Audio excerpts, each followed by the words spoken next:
6:30 on KLST. With your weather authority, here's Chief Meteorologist Chris Boone.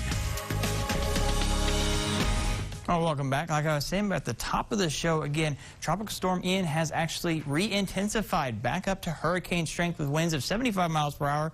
Is moving to the north-northeast at 10 miles per hour. So again, got back out over the Atlantic, over the open water, but it is still very asymmetrical. So again, most of the rainfall off towards the north and northwestern side, not as much rainfall on the southeastern side. So that's going to kind of hinder its development as it further moves off further north and is expected to make landfall in towards the South Carolina coast. That's going to be for Friday afternoon. For much of the rest of the nation, mostly seeing those warmer temperatures through the Great Plains, where we're kind of seeing the offset, the cooler temperatures off towards the east, and another kind of upper level low bringing those cooler temperatures in towards the Pacific Northwest. So the Central Plains, again, seeing those warmer temperatures into the upper 80s and 70s for across much of the Central Plains. In fact, we haven't seen a whole lot of rain showers in the area either.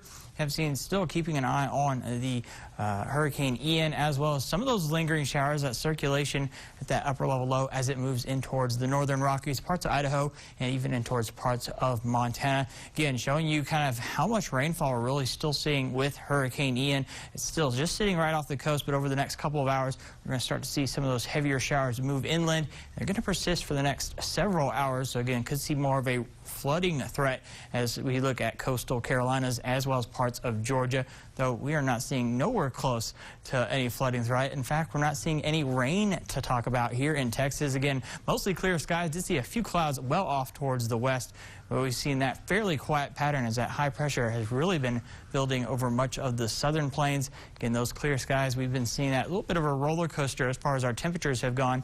Again, dropping down into the 50s during the overnight hours, then warming back up into the 90s. So this is perfectly one of those days where you're kind of bouncing back and forth between the heater and the air conditioning throughout the day. Temperatures right now, well, you definitely got the AC going. 90 degrees in downtown San Angelo. Winds out of the south, 6 miles per hour. Still looking at those very low dew points, only in the 40s, so not nearly as humid. That's the reason we haven't seen as much cloud coverage across the area. In fact, seeing temperatures right now in the 90s for much of the Concho Valley. 90 in Eden, Ballinger, as well as Coleman. 91 in Robert Lee, as well as Junction, with a couple of 80s across the area as well. 88 for El Dorado, Mertzen, and 85, one of the cooler spots on the map right now out in Big Lake. We have seen some of those windier conditions, a little bit breezier off in our western parts. Again, Big Lake was seeing some of the breezes just in the past hour. Those have since dropped down in the past hour, though we're still seeing some breezy conditions out towards Ozona. As we go in towards the evening hours, winds will begin to settle back down and turn more out of the east as we go in towards your Friday. And Friday football forecast, again, that could be a great one for anyone headed out to the Bronx at Robert Lee. Some six-man action. Temperature is going to be a little bit cooler than what we saw last week for football. Temperatures only a few degrees cooler in the upper 80s at the start of the game, but that's going to cool down into those upper 70s as you get towards the end of the game, and not as breezy. Again, winds will be out of the east at 5 to 10 miles per hour across the area. Though for tonight, temperatures cooling back down into those 50s, so some pretty cool temps across the area.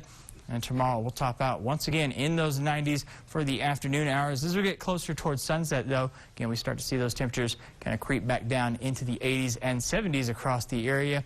And unfortunately, no major changes for the next couple of days. It really won't be until early next week. We start to see that upper level low in the Pacific Northwest starts to kind of weaken that high pressure system that's been bringing those warmer temperatures through much of the Central Plains. That's going to allow for us to see a little bit of working in of some cooler temperatures as we go in towards next week. So still looking at a few more warm days as we head in towards the weekend. Then we start to see a very gradual decline in those afternoon highs from the 80s, just back down into those mid 80s for next week, with breezy conditions expected for both Thursday as well as Wednesday.